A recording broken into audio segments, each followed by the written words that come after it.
पिछले दिनों जब नेपाल की चीन से नजदीकियां बढ़ी तो भारत से नेपाल दूर होता चला गया। उसके बाद से तो जैसे नेपाल ने भारत से सीधे मुंह बात ही नहीं की।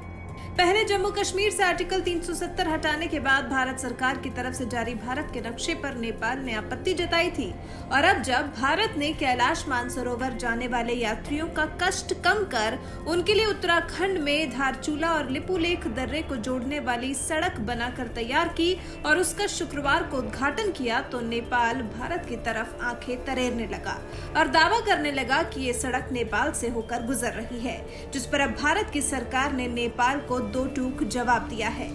भारत के विदेश मंत्रालय ने कहा है कि पिथौरागढ़ का ये पूरा हिस्सा भारत का ही है। अभी रक्षा मंत्री राजनाथ सिंह ने ही तो उत्तराखंड में चीन की सीमा से सटे क्षेत्र में 17,000 फुट की ऊंचाई पर 80 किलोमीटर लंबे रणनीतिक मार्ग का उद्घाटन किया था। सड़क परिवहन मंत्री नितिन गडकरी ने ट्वीट कर इस परियोजना से जुड़ी तस्वीरें साझा की थी। लिखा था, बीआरओ को कैलाश मानसरोवर मार्ग को लिपुलेख दर्रे से जोड़ने के लिए बधाई। इसी सबसे बौखलाए नेपाल ने शनिवार को बयान जारी किया और इस मार्ग पर ऐतराज जताया। कहा कि एक तरफा कार्रवाई दोनों देशों के बीच सीमा मुद्दों के समाधान के लिए बनी आपसी समझ के खिलाफ है।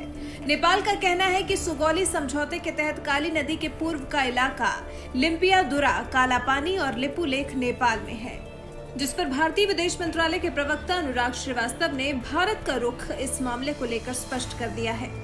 कह दिया है कि इस सड़क कैलाश मानसरोवर यात्रा के तीर्थयात्रियों के उपयोग में आने वाले वर्तमान मार्ग पर ही है। वर्तमान परियोजना के अंतर्गत उसी रास्ते को तीर्थयात्रियों, स्थानीय लोगों और व्यापारियों की सुविधा के लिए आवागमन लायक बनाया गया है। आपको बता दें कि लिपुलेख दर्रा कालापानी के समीप एक सुदूर पश्चिम स्थान है। कालापानी भारत और नेपाल के बीच का विवादित सीमा क्षेत्र है।